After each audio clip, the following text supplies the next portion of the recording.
Minister of Home Affairs, Stephen Kampiongo, announced the extension of the issuance of mobile registration, national registration cards, rather. And of course, today in Parliament, the minister did mention that the requirement, which is to provide a police report when acquiring a national registration card, will will be suspended for a period of time until everyone has been accommodated as well. Welcome to News Report. My name is Salifyanji, and as usual, I'm not alone. I am joined by the great analysts that we have on the show. This is Chimwanga. Kalala, Chimwanga, how are you today? I can tell there's some sarcasm coming from you. Why would I do that? Yeah, but it's great to be on the show and looking forward to today's show. No, honestly, I'm not going to wait for your funeral or any other day, to actually say something nice to you. All right, so speaking of funerals, we have the RPP president, James Lukuku, being put to rest today. Right. So there was a memorial service at the Lusaka Cathedral of the Holy Cross. Yeah, so that's one story we'll be looking at today as well. So we also have the Lusaka mayor asking for his office to be exercised before he could actually assume office again, coming from his suspension. Right, so and obviously one thing that we've been looking forward to, and that is the 30 million that was set aside for youth empowerment as well. And so there have been some beneficiaries that received some of those funds today as well. So we kickstart on the first story, and obviously for those who may not know, the RPP president, James Lukuku, passed on the 31st of October 2020. So he had complained about stomach pains before he was admitted into UTH, and after 3 days, we lost him, and so that was a very, very unfortunate, and may his soul rest in peace as well. But otherwise, today during his funeral, the UPND leader and other political leaders, I think, were at his funeral, this morning to just pay their tribute to the late president as well. And one might say, the expectation was obviously for the president to maybe offer some condolences, and many might say, okay, why hasn't he actually,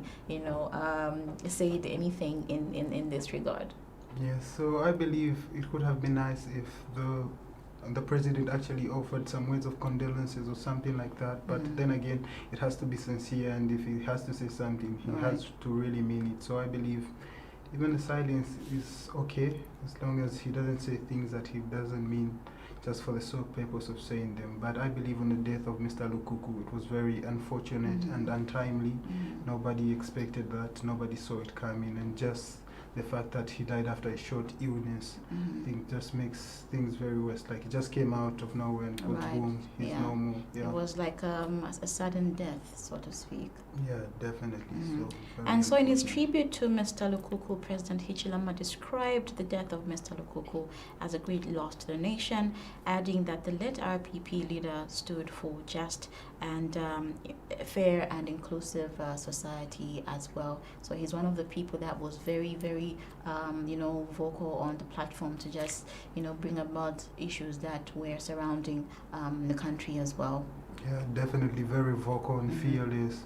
I think I had an experience where I saw he was protesting the closure of Prime TV, where he had to take off his shirt just in protest. So I believe he really stood for what he believed in, and he was very vocal and fearless, and he just very passionate about fighting against injustice. Right, so, and one of those people that was against the Bweupe as well. And so here is the clip that we have of the funeral. Time is not with us. We would have said a lot of things about our young brother, President Bweupe, but time is not with us. Time is not with us because things that are supposed to be normal, such as a post-mortem, takes hours. Files go missing, as though James was sick for a long time. James was only sick for a few days. How does a file go missing. You create suspicions in the minds of the family, in the minds of all of us.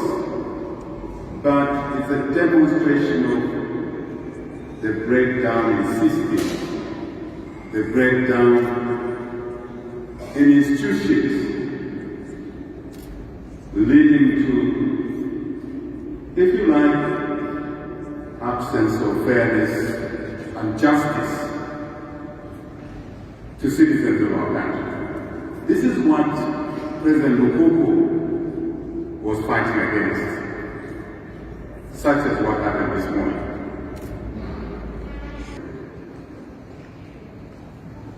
I guess more will be said by my colleagues. My choice, James, we are short. When there will be no my choice. The struggle continues. We shall really be stronger in your absence. We will carry on the energy that you have. And I'm sure soon you'll be proud of us.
Welcome back. You're watching News Report with me, Salifyanji, Bweupe, and Chimwanga Kalala. To come through and be a part of the show, you can send a message on 0976 599 547, as well as send a message on our Facebook page, that is Live TV as well. And so we were looking at a clip, and that was showing the president of the UPND, Hakainde Hichilema, giving a speech at the funeral of the late RPP president, that's James Lukuku. And one interesting thing in the story is about, the missing files. As usual, you always say, the UPND have got something to always complain about, and so probably maybe the word gives them something to complain about. So they rather just, mention it out as well. But I really don't know. I wouldn't really say much about this, but it's very unfortunate to, have these files missing as well, especially that a post-mortem I think would have given the exact records as to what led to the demise of the late President Lukuku. Yeah, it's just quite surprising that the records keep go missing in such a short period of time. Right. I believe he wasn't admitted in the hospital for too long, so I can only imagine what happens to records of people who were admitted maybe a month, 2 months ago, or maybe even a year ago. I believe something has to be done in the way that these records are handled or just like stored. Maybe it's time we look into maybe a digital system where we store these records on virtual platforms and the like, because obviously these physical files have their own shortcomings, just as we've seen now, just papers disappearing now. We don't even know what happened to them. And it raises a lot of suspicion, even as much as there might be nothing sinister about the whole issue, but I believe it raises suspicion given to the fact that he died in quite surprising circumstances. And I'm thinking, I'm putting myself in CSI movie or series. And I'm like, maybe in such cases, they'd still go back, retrieve the body, and do all the necessary tests. But obviously, the family has to agree to that as well.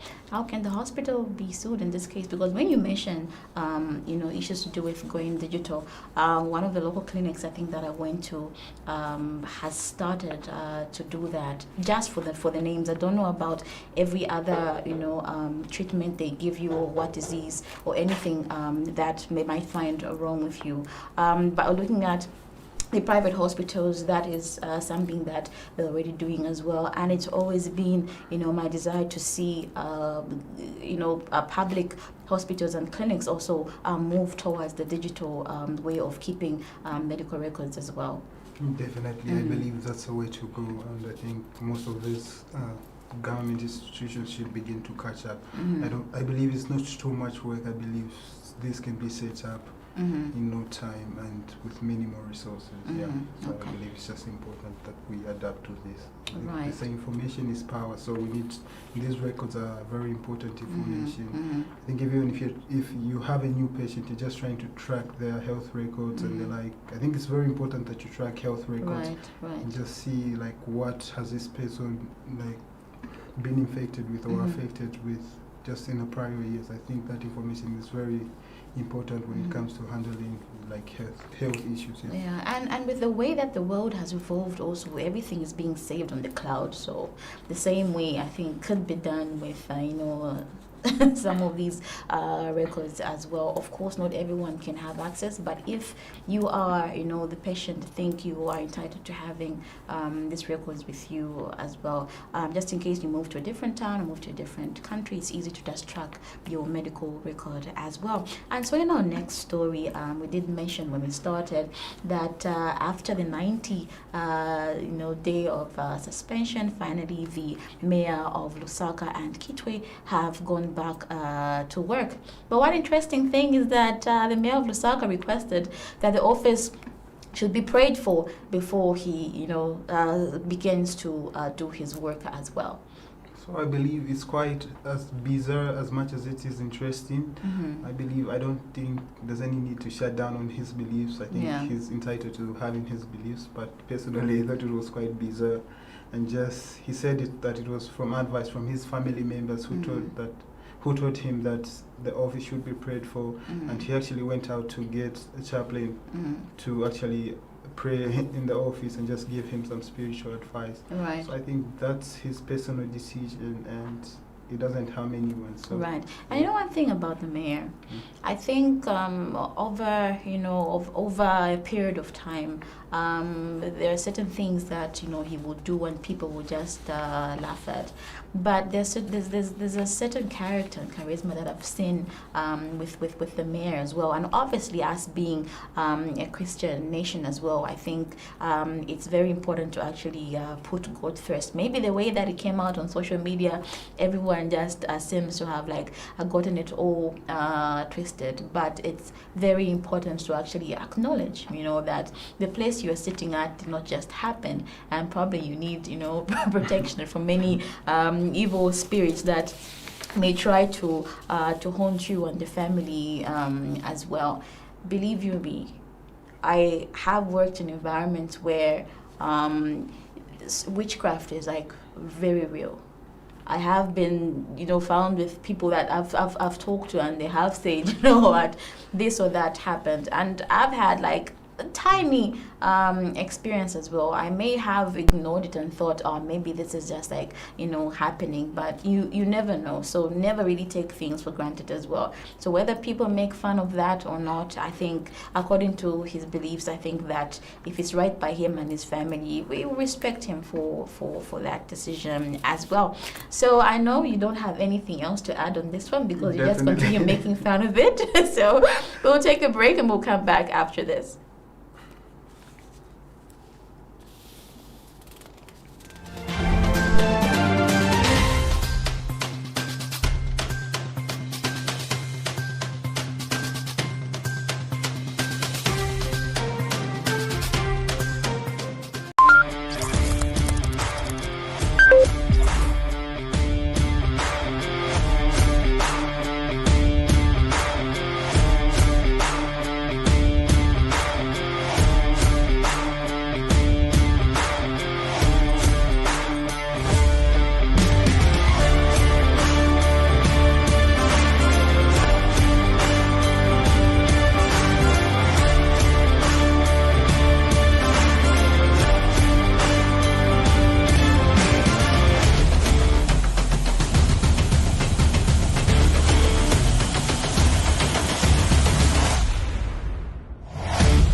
Tikafuna nikufina osayembekeza miracle life yako ngaipange vyofuna timafuna vichitiko timafuna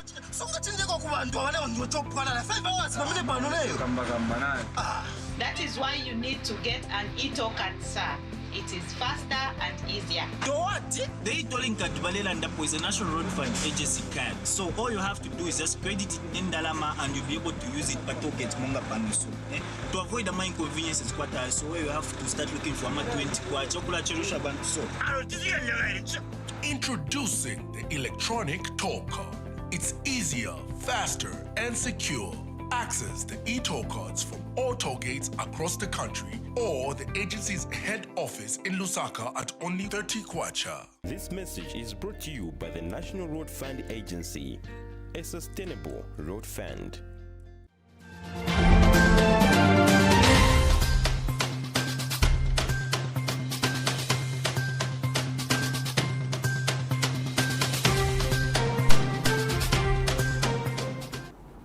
Welcome back. You're still watching News Report with me, Salifyanji, Bweupe, and Chimwanga, Kalala. So yesterday we touched on the story, Mumbayachi's story, where he had lost, some property, or his studio burnt down to ashes as well, and where his fellow musicians came in, and other people in the society just contributed a little towards building his studio as well. And of course, the Honorable Minister of Home Affairs also has put in some amount in his own capacity to help build his studio, the Mumbayachi studio as well. Yeah, so a lot of people, a lot of stakeholders have jumped on board to just pitch in whatever way they can to help Mumbayachi rebuild, and I believe that's a nice thing. I think in no time we'll see him back on his foot and recording music and having all those shows, and I believe that would be very nice. Right. Looking at, like in the video I just watched today, he was actually saying the studio was actually a work in progress. That's why it wasn't even insured against fire or theft and the like. So it was something that was still in the works. Right. Yeah. So I believe just having your stuff bend down to ashes while you're still working at it, I think that's a very huge loss, but I believe he'll start again and he'll come back strong. Yeah, that's very true. And so obviously today some musicians received the Arts Empowerment Fund as well through the National Arts Council. And so the Ministry of Tourism and Arts has awarded 152 projects which will turn over to 2,700 direct beneficiaries under the 30 million Presidential Arts Empowerment Scheme as well. What are your thoughts? I believe it's a good thing, though I believe it should have gone to more projects. I believe maybe smaller amounts distributed to more people. I think that way everyone could have a share in this large cake. Maybe let me just ask you this question. Yeah. What problem have you found in this whole I think firstly, I don't even know what the selection criteria was, so I don't know how these people were being picked. They received a lot of submissions, obviously a lot of applications, so I don't know how they went about deciding who to hand this money to, who to hand these loans to, and why they were declining all these other applications. I don't know if the people that applied actually got responses on why they were denied these loans, because I saw in some provinces where as much as like 271 people applied, but only 10 projects were given these resources. So I believe I would like to know the criteria that was used. Overall, it's a good project that people are being given all these forms of empowerment, but then what about the other people? What's there for them? So I think that's my major concern. Okay, now when it comes to like arts, I really don't know what type of artistry has been awarded this empowerment fund for the other provinces as well, since it did not really clearly state what it is or what criteria they were using. Obviously, the first thing that we should know and understand is that the whole process, I think from the beginning, was people needed to submit the application. So obviously they need to prepare in advance, and then it must have gone through some selection as well. But for me, I feel that I think this really feels as if it hasn't really cut across every art that's there, because apart from music, there's actual, drawing, there's drama, there is people that make sculptures and everything else just based around art as well. And so if there are people that are in a different type of artistry apart from music that have benefited as well, I think that's a good thing as some well. Some photographers and some people who are into fashion and theatre and the like also got awarded in the same empowerment funds. Yes. But what about the modeling industry as well? So I think it just depends on the application. That's the thing, that we don't know what the selection criteria was, but obviously some people in the model. But why wasn't there a cap put on how much you can actually acquire? Because from one getting a 300 and the other one getting an 800, like there's so much of a difference there. Exactly. So is that dependent on the project, or maybe that one is falling under the umbrella and representing other musicians as well? I'll give an example and I'll be straight about it. If we look at someone like Kayumbo, we know probably the people that he hangs out with or is found with is JK and other people as well. So I'm just thinking, is he also collecting on behalf of those people, or that is just one amount that his project he is set to actually cover as well? Yes, so those are questions that are being asked. I believe when you're carrying out something like this, I think there's need for total transparency, where this is where the money is going. Besides, it's public funds. Yeah, like this is where the money is going, and this is how it's going to be handled. So I believe there's that need for that transparency in how this was handled. I saw some people get as low as 30,000, 40,000, and then we have some other people on the other hand getting the likes of like over 800,000. I saw Angela Nirenda and one of the Sakala brothers. Her husband, you mean? Yeah, yes. exactly, and her husband. Yeah. And when I'm thinking, like, personally for me, I don't think they've been really relevant in music for a while. I don't know where they're doing their craft from, so I believe, what projects are these? Anyway, I think maybe we'll see as time goes by. Yeah, sure thing. And someone is saying that the focus also was on already established artists as well. Is that really the goal? What about those artists that are struggling and trying to also come onto the scene as well? I think there should be issues to do with, people need to really be signed to labels that are really going to represent them, in a good way as well. I think everyone needs to belong to some umbrella that's going to like shield them, or actually advocate for them as well.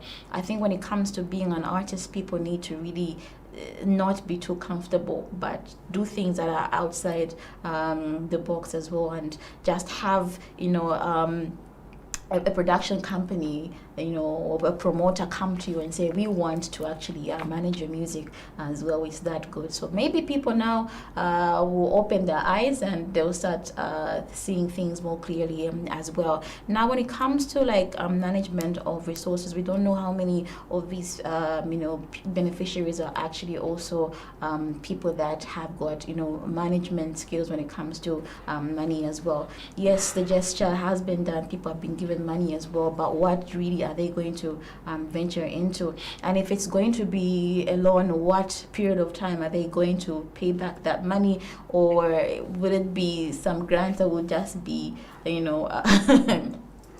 stepped on with the rag, but like, no, it's okay, we'll cancel, you don't have to pay back? I think maybe the emphasis needed to be made that you actually need to make profits out of what you have received. Definitely. Just you talking about actually reminds me when you sat down with Pilato, and then he was saying, even if they give us this money, tukayafia kufumia ma video yakalituano na change. So I think it's really important that you actually create a conducive environment for these people to actually make something out of this money you're giving them, rather than just throwing the money at them and then what else then? Right. Yes. And Simon Mwewa, he actually mentioned something interesting on his page, and he's given an example of Will Smith during his the time when he started his career, how he earned a lot of money, squandered that money, and ended up in debt as well. Now, when it comes to this money, is it taxable as well? I think also ZRA needs to jump in and get their cards, because then again, they will know the seriousness of what they have gotten themselves into. It shouldn't just be a check that one acquires at the end of the day for almost free, but it has to do the actual work, and dues need to be paid as well, because this actually means that now they're actually contributing to Zambia's economy as well, and they owe it to the country to actually pay those dues or taxes and everything else that comes with it. Yeah, so anyway, we're here to see how this will work out, lest we are prejudiced against him and just end up being sour. But anyway, we're going to see how this works out. Hopefully it works for the best. Yeah, so we just have to wait and see how this turns out. And also media should have been a part of it as well. But anyway, among the beneficiaries, this included Makitu, who was presented with 306,000, and Good Life Entertainment. Kayombo also was given 800, whilst Labdi was given 333,000, and Moses Sakala and wife Angela Nirenda were given 851,000 kwacha as well. So speaking at the fund disbursement ceremony in Lusaka today, Tourism and Arts Minister Mwana Chitotela disclosed plans to reintroduce legislation and policy to spur the sector's creativity and business by tapping into the available opportunities as well. All right. Yeah, so on to the next story. I think we do actually have a clip on this one. All right, so that's Before the Minister of Tourism and Arts handing the 10,000 kwacha to Mumbayachi. On behalf of myself and my wife, we are leaving you with 10,000 kwacha to start up your life. Thank you. Thank you very much. Thank you. Thank you very much. Ndiwakutasha sana. Ndiwakutasha sana. I have to say thank you for this kind gesture. For me, this is so humbling very much to just see the minister coming here. For me, this is so much for me. Just his presence here means so much for me. That day when it happened, I was just here. And then when I left around 13, and then it happened around 15. Yeah, so imagine when you are coming back, you just feel like you were here 100 years ago, like you were not just here now, It was a weird feeling. So I'm just so touched and humbled.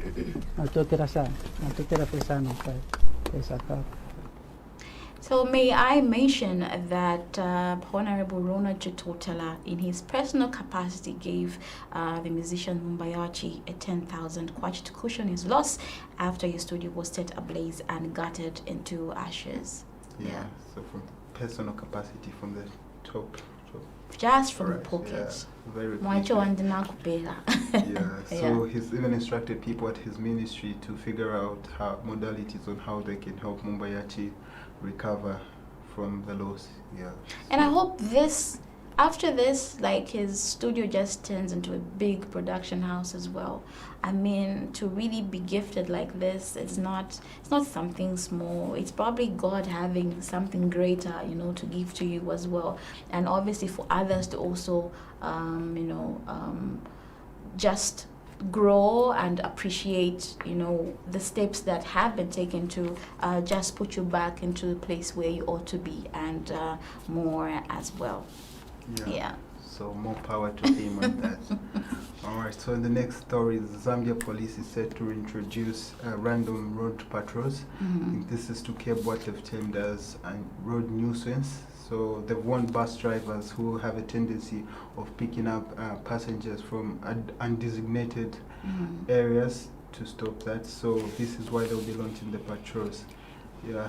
Although, so they're saying when bus drivers pick up passengers from undesignated area, they cause all sorts of problems on the roads with the traffic and the like. So they'll start the patrols. What are your thoughts on that? Just traffic police and patrols, random patrols. So you never know where they might know the road flow and the like. Yeah.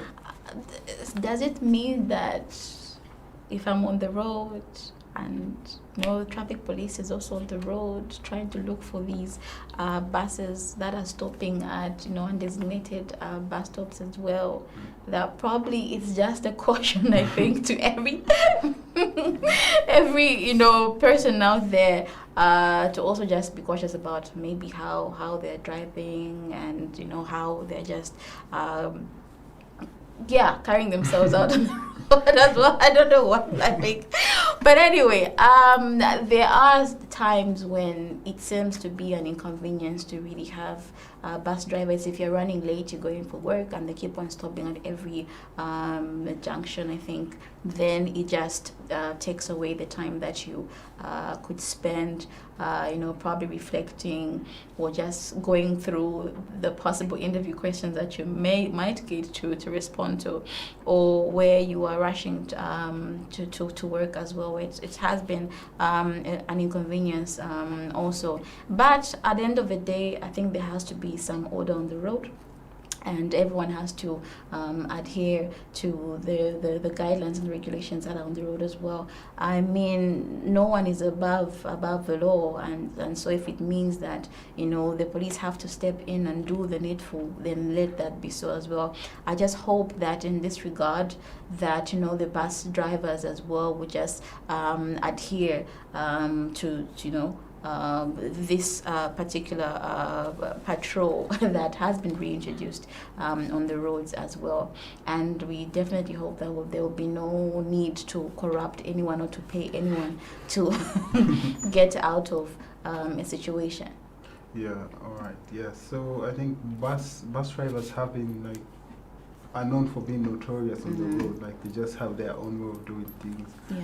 And in as much as it might feel nice when you're a passenger and you're late and they're doing all sorts of funny things, I believe, as you put it, there needs to be sanity on the road, and people have to follow all the regulations on the road. Yeah, so I believe it's very important that these patrols, I think if they function in the ideal manner, in just the way that they're meant to function, I believe it will make a lot of sense. Otherwise, if it comes to things of now trying to accept bribes or just trying to make some lunch money, and I believe that will be a very big issue. What happens, look at these things here. What happens now that we're almost getting into the rainy season?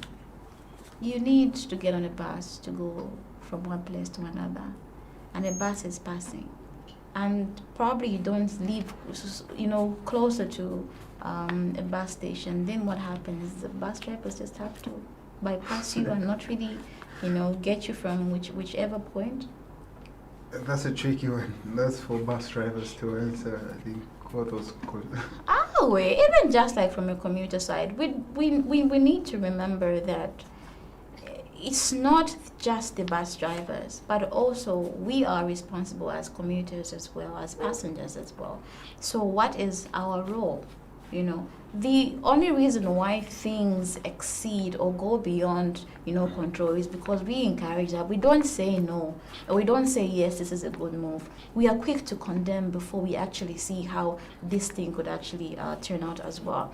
But my concern has always been, especially I think with the Council and the Ministry of National Planning, I think getting back to where some routes are organized or in a way that I think are made really just convenient for a passenger would be a good thing. If I'm coming from Kawata and I'm going to Mandahil, I have to go into town. Why can't I get on a bus from Kawata coming straight to Mandahil? Because that first of all will cut down on transport and will cut down obviously on traffic as well. I think the other contribution to the huge number of traffic or congestion on the road is because of these routes. There's only a one-way route to where you're going, and in most cases you get to spend more. So every little coin that you will get, every little coin, Chimwanga, that I will get, apart from rent before I built my house, will go towards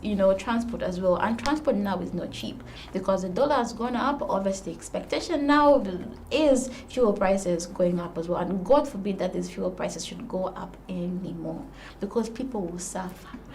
I will suffer. as a commuter and as a passenger as well. So yeah, it might sound funny, but I think that, you know, the routes I think need to be looked into as well. If there could be, you know, some planning done to just reroute certain routes as well, it would be a good thing, and probably reduce on the congestion. Yes, building more roads is a good thing, but let's also plan ahead in which we can, you know, have more passage or road networks which connect from one point to another, as opposed to having to go all the way into town.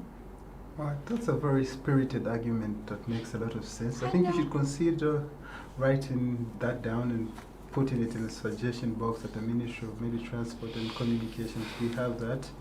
So these your officers usually have suggestion box. So I think you can drop off something like that. No, we need a route. I will need the Kamaport.